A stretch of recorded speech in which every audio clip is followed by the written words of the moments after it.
Olá, sejam bem-vindos ao Checkup Saúde. Eu sou Alice Sarcinelli e essa é a sua conexão com os maiores especialistas em saúde do Espírito Santo.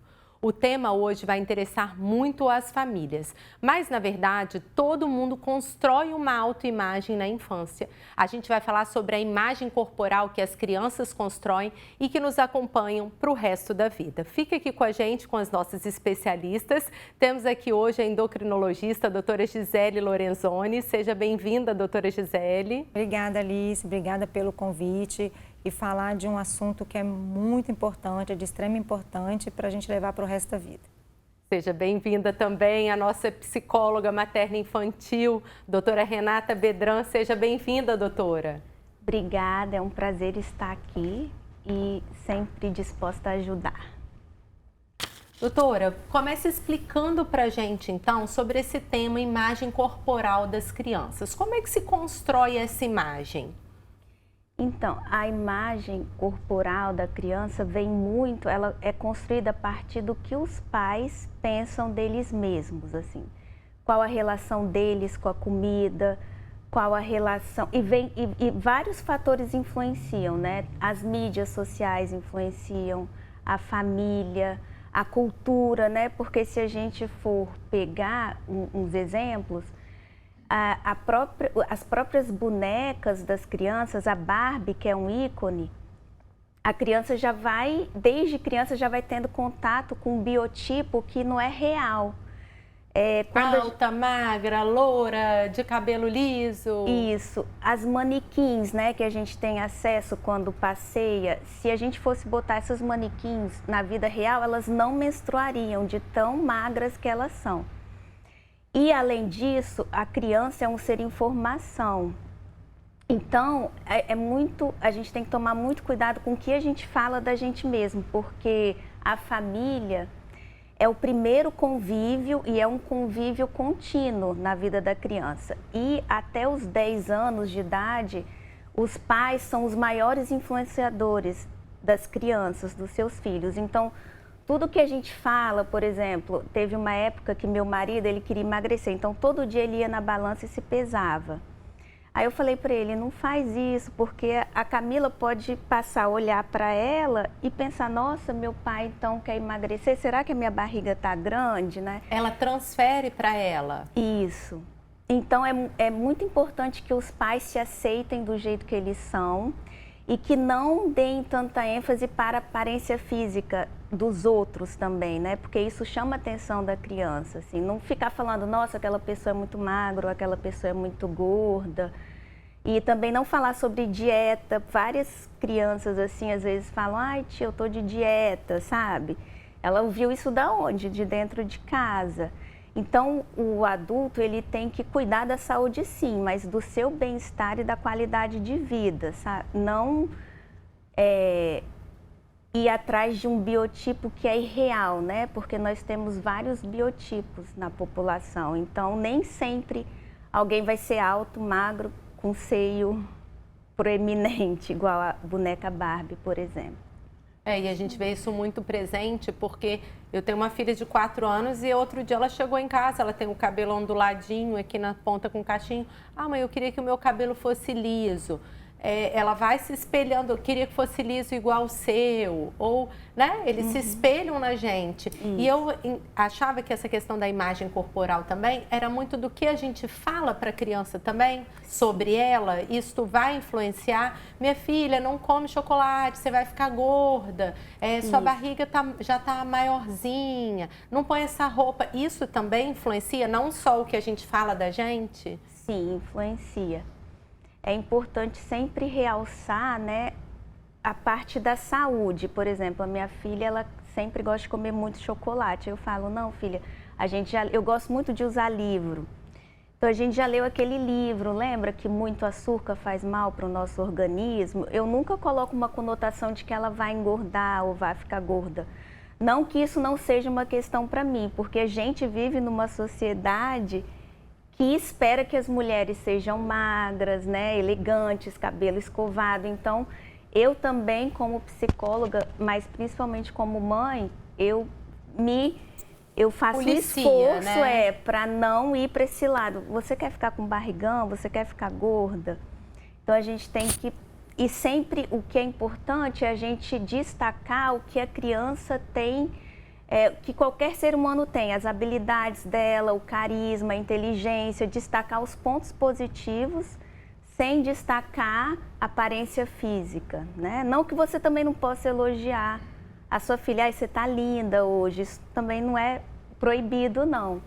Mas não colocar isso como ponto central da família, né? Isso. Mas quando eu acho que você começa a perceber que a criança também está perdendo o controle em relação à alimentação, está ficando mais ansiosa ou mais compulsiva, e aí você tem que tentar agir de uma outra forma, né? Acredito, para poder até incentivar mais, não rotulando a criança de nada, mas para você tentar incentivar de uma outra forma, para que ele consiga melhorar a compulsão, consiga reduzir a quantidade de alimento, principalmente você percebendo que ela está ganhando muito peso. Eu posso até dar um exemplo ontem, que aconteceu na minha casa. Assim, o adulto, né, a criança é muito dependente do adulto. Então, a gente, quando está acontecendo alguma coisa com a criança, a gente tem que saber, sempre se perguntar o que está por trás disso, né? De onde, por que ela está ansiosa. E aí, ontem minha filha tinha jantado, e aí ela falou, eu quero fruta, mas ela tinha comido uma quantidade boa. Aí eu falei assim, você tem certeza? Você está com fome ou você está com vontade de comer? Até porque ela estava assistindo televisão, que é uma coisa que também não se deve fazer. Aí ela falou, eu tô com vontade de comer. Aí eu falei assim, olha, então, mais tarde, vamos terminar de montar o Lego que a gente estava montando mais tarde. Se você continuar com fome, achar que você ainda quer uma fruta, aí eu te dou. Então, eu acho que você pode fazer desse jeito, assim, jamais falar assim, você vai ficar gorda e feia. Porque por que o gordo é feio? Às vezes a pessoa acima do peso, ela tá bem com ela mesma, né? Isso não... E também pensando sempre na saúde, né? Agora, doutora Gisele, nós vivemos uma epidemia de obesidade mundial, isso engloba as crianças também, não é? Sim. Por que as crianças estão cada vez mais obesas? É verdade que esses números têm aumentado muito com o tempo? Sim, é verdade, os números estão aumentando assustadoramente. Na verdade, as crianças estão menos ativas, as crianças estão comendo errado. Hoje em dia, o acesso é muito mais fácil, você tem uma quantidade maior e o acesso também mais fácil a alimentos ultraprocessados, alimentos muito ricos em açúcares, gorduras, que são alimentos mais palatáveis. E as crianças fazendo uma alimentação ruim, com uma quantidade calórica muito elevada, alimentos ruins que não trazem nada de nutritivo para elas. E a inatividade física, é inevitável que essas crianças vão ganhar peso, vão apresentar sobrepeso e obesidade. A gente tem questões genéticas, né? Tem crianças que se alimentam mal, não praticam atividade física e não ganham peso. Mas a gente, assim como você falou, tem que se preocupar em primeiro lugar com a saúde. Ela pode não estar ganhando peso, mas a saúde dela é uma preocupação. Avaliar pelos exames, riscos dessa glicose subir, triglicerídeo subir, colesterol subir. E tem aquelas crianças que já têm uma tendência maior ao ganho de peso. Mas o grande vilão da história é o sedentarismo mesmo. As crianças estão muito menos ativas do que antes. Se a gente se recordar da nossa infância, como a gente era lá atrás, e olhar nossos filhos hoje, dá até vontade de chorar, né? E a alimentação. Agora, eu vejo assim, às vezes as mães querendo controlar essa ingesta do açúcar, da gordura hidrogenada, desses carboidratos, né? Querendo que os filhos comam mais frutas, verduras, legumes, mas sempre apelando para essa questão corporal, né, Renata? E assim, qual a dica que a gente poderia dar de uma maneira de abordagem? Porque eu vejo assim, algumas mães com muita ansiedade, querendo que a criança se exercite, mas também às vezes não dá o exemplo, né? O que compra para dentro de casa, eu acho que isso também dificulta. E a maneira de colocar para não alterar a imagem corporal da criança, por mais que a gente observe que essa criança está com um sobrepeso, como que a gente poderia abordar isso com a criança? Quando você está vendo que ele tá com a mão no bolo ali, querendo comer e tá com sobrepeso, qual seria a maneira adequada para não gerar uma deformidade? Eu acho, assim, que proibir não é o ideal também, assim, porque isso gera compulsão. Os pais, né, a criança é um ser muito observador, principalmente na primeira infância. Então, o que a família põe no prato, é ideal fazerem as refeições juntas. E aí a criança é importante a criança ver a mãe e o pai comendo verdura, legume. E aí, caso ela queira abordar, né, essa questão da criança ficar preocupada dela estar engordando ou não, foi como eu falei, sempre ir para o lado da saúde, assim, mostrar, se não conseguir comprar um livro, entra na internet, explica o que o açúcar pode fazer no organismo da criança, o que pode fazer nos dentes. Ir para o lado mais da saúde e não da imagem. Da estética, né? E você falou em internet, eu acredito que as mídias sociais têm uma influência forte nessa imagem corporal das crianças. Existem estudos, há mesmo impacto nessa imagem que é formada hoje? Sim, já foi comprovado que as mídias sociais exercem grande influência tanto em crianças como em adolescentes. E os meninos, eles admiram os corpos atléticos dos esportistas. As meninas, elas admiram e vão atrás do corpo das cantoras, das blogueiras, das famosas. E para piorar isso tudo, hoje em dia tem os likes, os filtros, né? Que, assim, até a gente adulto, quando a gente vê uma pessoa lá com filtro e tal, a gente é influenciado. Nossa, eu tenho que ajeitar mais meu cabelo, eu tenho... Né, melhorar minha pele, fazer um botox, emagrecer, mudar os dentes. Imagina uma criança que está em formação, né? E dando aqui um exemplo pessoal também, quando eu faço stories eu ponho filtro, né? Aí eu fui me ver sem filtro numa situação, eu me assustei com como eu sou realmente, sabe? Então... é uma coisa que é irreal e as crianças crescem achando, convivendo com esse padrão inatingível. Porque a gente acabou tendo acesso a isso muito tarde, eles estão tendo na infância, na construção da imagem deles, né? Isso é perigoso. Acaba aumentando muito os transtornos alimentares ainda na adolescência, né? Aí na adolescência vem os... Porque se acha gorda, ao se ver, ou magro demais, ou magro demais e quer emagrecer. Isso é realmente perigoso. A gente deveria também pensar nisso na infância, em controlar as telas, controlar os filtros dessas crianças. O que a gente poderia fazer? Prestar bastante atenção no que a criança está assistindo, está seguindo e limitar, sempre limitar, muito importante, limitar. E por exemplo, essa questão dos transtornos alimentares, né?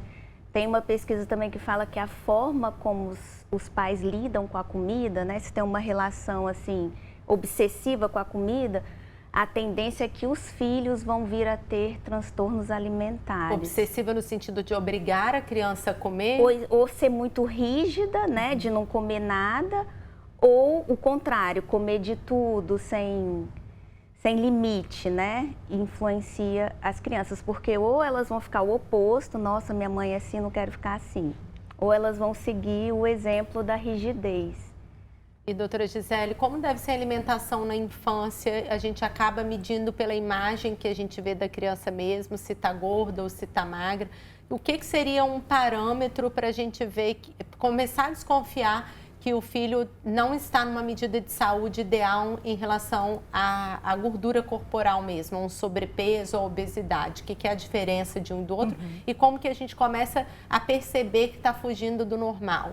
Visualmente, a gente demora um pouquinho para ter essa percepção, a não ser que a criança ganhe muito peso em pouco tempo, ou ela vem ganhando mesmo que de forma progressiva e de repente você olha e fala, nossa, como meu filho ganhou peso. O melhor parâmetro é acompanhar com o pediatra, Porque o pediatra, ele vai acompanhando a criança na curva de crescimento, na curva do peso. Então, se essa curva está tendenciando a subir para o peso, o pediatra vai te alertar em relação a isso. Tá? Porque aí você consegue controlar se essa criança está. Porque às vezes ela ganhou peso, mas ela também está crescendo. E quando você olha na curva, essa criança está com peso normal. Agora, se você fica muito tempo sem fazer um acompanhamento, sem fazer esse controle, é você percebendo mesmo, pesando a criança em casa, notando que ele está comendo mais do que ele comia antes, que as roupas que você comprou há pouco tempo já estão ficando apertadas. Ou então olhar como essa criança está se comportando principalmente perante a comida, se ele está tendo episódios de compulsão, se ele está ficando muito ansioso, comendo mais do que o normal. E a diferença do sobrepeso para a obesidade também é um parâmetro que a gente só consegue ver quando a gente coloca na curva. Que aí a gente consegue na curva, que essa criança é avaliada no pediatra, existe a curva de crescimento que você avalia a estatura, que você avalia o peso e que você avalia o IMC, que é por onde a gente avalia a classificação dessa criança por peso normal, sobrepeso ou obesidade. E aí nessa curva você consegue fazer a diferenciação. Tá? Aquela criança que...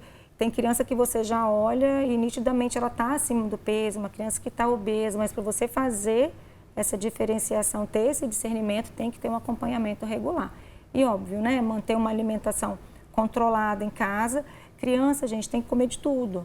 Né? Criança tem que ter uma alimentação variada, não pode ficar comendo sempre as mesmas coisas, mesmo porque as vitaminas elas são diferentes em determinados tipos de alimento, cada um tem suas propriedades. É claro que aqueles alimentos que não trazem nada de nutritivo para eles, que só vão te dar açúcar, gordura, esses alimentos você pode e deve evitar. De vez em quando, se a criança comer, também não é o problema. É como você falou, tem que ter limite, você tem que controlar. Não ser rotina. Quantidade, exatamente, não ser ele rotina. Ele come bolo todo dia, ele tem que tomar Toddy todo dia, Isso. ele tem que, né? Isso aí. Então, essa oferta que você tem que diminuir, não tem que ter em casa mesmo, porque senão a criança, ela não controla. Nós adultos, a gente tem dificuldade de controlar. Você imagina uma criança que não entende ainda por que ela não pode comer aquilo, né? Então, você não tem em casa, é uma forma de você evitar, mas eu também concordo, eu acho que proibir não, e eu acho que a criança ela tem que experimentar, ela tem que variar o tipo de comida. Esse é o alerta para a obesidade, mas Renata, qual seria o alerta de que nosso filho está com uma imagem corporal alterada? De repente, uma vergonha de colocar uma roupa, falar que não quer mostrar a barriga. Quais são os sinais sutis de que a criança já não está com uma boa relação com a sua imagem que os pais podem começar a reparar em casa? Existem alguns sinais, igual você falou, né? Tem criança que passa a querer só usar maiô, não quer mais usar biquíni. Tem criança que não quer fazer educação física, começa a querer cobrir as partes do corpo que ela sente que estão indevidas. Ela evita trocar de roupa na frente de outras crianças ou na frente dos pais. Fala que não vai comer tal alimento porque aquele alimento engorda, já tem essa noção. Às vezes evita sair para lugares que ela sabe que vão ter esses alimentos, como batata frita, bolo.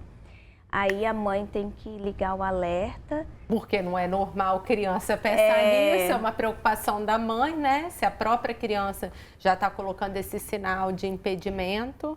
E aí é hora de procurar ajuda? Isso, ajuda profissional. De psicólogo? Psicólogo, E aí, doutora, a gente fica na dúvida, né? Se a criança começa a falar em dieta. A partir de que idade que uma criança pode fazer uma dieta? Uma criança de 7 anos que fala, não, mamãe, eu quero fazer dieta, ou eu quero restringir as minhas calorias, ou eu quero ficar magra. A partir de que idade que a gente já poderia autorizar a criança ou entender como normal um desejo desse de criança para a saúde dela? A gente não tem uma idade limite para isso e dificilmente uma criança vai chegar para o pai e para a mãe pedindo uma dieta. Né? Vai ser mais o adolescente. Mais o adolescente, porque eles vão construindo, né, esse conceito de corpo perfeito, eu quero ficar assim. um pouco mais velhos, quando eles já por muita mudança hormonal que vai deixar o corpo, né, diferente, E aí eles começam a amadurecer, e ideia mais nessa fase de adolescência. Em criança você não vê esse tipo de comportamento, é muito difícil. Os pais que vão regulando mesmo a alimentação, percebe que o filho está um pouquinho fora do normal para alimentação, comendo um pouco mais de besteira, e eles começam a controlar. Mas dificilmente a criança vai chegar e vai pedir, tá? Algumas entendem melhor e começam a controlar os alimentos, mas não existe uma idade certa para isso. Acontece mais nos adolescentes. E aí, quando um filho adolescente ou uma criança fala, por exemplo, como eu falei da minha filha, né, de 4 anos, mamãe, não, eu queria ter cabelo igual o seu, liso. Ou uma adolescente fala, eu queria ser magra, eu vou fazer dieta para poder emagrecer porque eu quero ter este corpo ideal. Quando o nosso filho demonstra um ideal para a gente, de uma imagem corporal que ele olhou, fixou, seja na TV, nas mídias, na escola, como que a gente deve agir, Renata? O que a gente deve falar? Adianta falar, não, minha filha, seu cabelo é lindo? Não, pode falar também, mas é muito importante que a criança se sinta única e especial do jeito que ela é. Sempre reforçar isso. O seu cabelo é especial porque ele é seu, né? Veio de mim, do seu pai, Deus te criou assim. E sempre reforçar também essa sensação dela se sentir livre também para aceitar ela do jeito que ela é. Sempre reforçar que é o jeito dela, que existe uma diversidade na população e cada um tem o seu tchan, né? Que o importante é aceitar o diferente. Então, por exemplo, a minha filha tem boneca Barbie? Tem, mas ela tem a Moana, ela tem bonecas negras, ela tem uma diversidade que ela percebe essa diversidade nos brinquedos também. Então, desconstruindo um pouco de que o padrão tem que ser esse, deixar de repente ela seguir outras famosas, né, que não sejam esse padrão que a sociedade afirma que é o ideal. Mas sempre assim, minha filha, mamãe ama você do jeito que você é, tão importante, né? Você é única nesse mundo, ninguém tem um sorriso igual ao seu, e reforçando isso. Doutora, e quando a gente pensa em relação à dificuldade alimentar, você falou, né, a gente deve fazer a criança comer de tudo. Mas aposto que muita mãe pensou assim em casa, se fosse fácil, né? Assim, quem dera. Para a gente finalizar, como que a gente pode ajudar essas famílias a fazerem essas crianças a ter uma alimentação melhor e que justamente isso interfira somente de maneira positiva na sua saúde? Primeiro, a gente tem que dar o exemplo. Então, a gente tem que ter em casa, a gente tem que mostrar que a gente come, porque é bom, porque é saudável, né? Porque faz bem para a saúde. Então, a primeira coisa, não adianta você querer forçar seu filho a comer se você não come. Se você abre a geladeira e não tem uma fruta, não tem uma verdura. Então, a primeira coisa é começar da gente. E você vai tentando misturar na comida, você consegue bater algumas coisas no feijão, por exemplo, para você conseguir fornecer a ele uma vitamina que ele precisa, as vitaminas, na verdade, que ele precisa. E os outros legumes, as outras verduras, você tentando introduzir devagar, mistura um pouquinho no arroz e feijão, amassa um pouquinho junto com o feijão, ele vai acostumando com aquele paladar e depois ela vai aparecendo no prato para ele também. É legal também colocar a criança para participar do processo de cozinhar, às vezes até de acompanhar, por exemplo, vamos colher morango, fazer parte do processo. Isso, sabe? Levar com a gente para poder comprar, você mostrar de onde vem, isso, né, de onde vem, o que ele tem de legal. Esses dias eu estava olhando o dever de casa da minha filha, falando sobre as verduras e sobre as frutas e falando o que cada uma tinha de especial em relação a vitaminas, sais minerais. Então, você mostrar também os benefícios. Perfeito, agradeço muito os esclarecimentos de um assunto tão importante. Obrigada, doutora Renata. De nada. Obrigada, doutora Gisele. Obrigada a vocês pelo convite. Esse foi o Check-up Saúde de hoje. Te espero na semana que vem com um novo tema aqui